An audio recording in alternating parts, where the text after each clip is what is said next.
নমস্কার বন্ধুরা, আজ হলো রবিবার। সকাল এখন ওই 8:30টার মতো। আকাশটার অবস্থা দেখুন, না মেঘ না রোদ, কিছুই নেই, গুমোট গরম। আমার কাজ মোটামুটি সব হয়ে গেছে। আর ওর বাবা আজকে বিছানা গুছিয়েছে দেখুন। ওর বাবাকে বললাম বিছানাটা মোটামুটি বাসি বিছানাটা গুছিয়ে দাও, তাই গুছিয়ে দিয়েছি, আমি পরে ঠিক করব। আমি ঘর দুয়ারগুলো মুছে নিলাম, এবার যাবো স্নান করতে।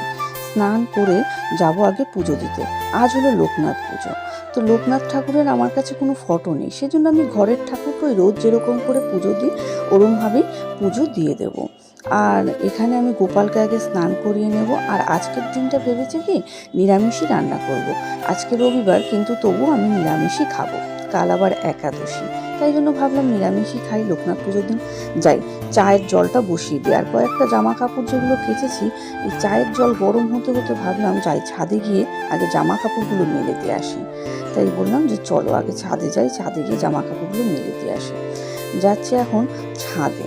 আমাদের এই পাশে আর একটা রুম আছে, এই রুমে আর একটা ফ্যামিলি থাকে। তো ওই রুমটা হলো তাদের। এই আমি ছাদে চলে যাচ্ছি।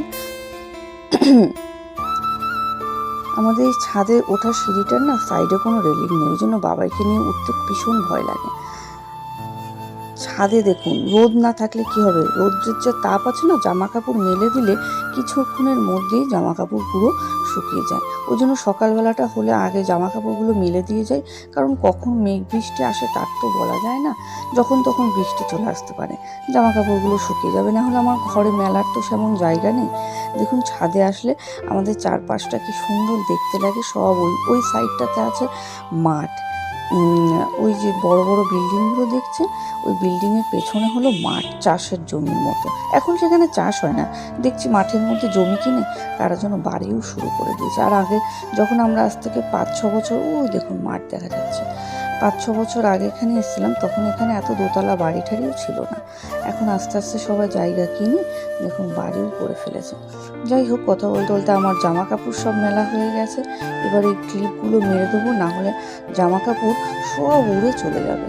গতবার জানেন আমার একটা ছেলের বালিশের ওষার ছিল বানানো, সাদার উপর সাইড দিয়ে ফুল ফুল ওই কুচি দিয়ে বানিয়েছিলাম। সেই ওষারটা এখান থেকে উড়ে পড়ে গেল, আর আমি সেটা পেলামই না।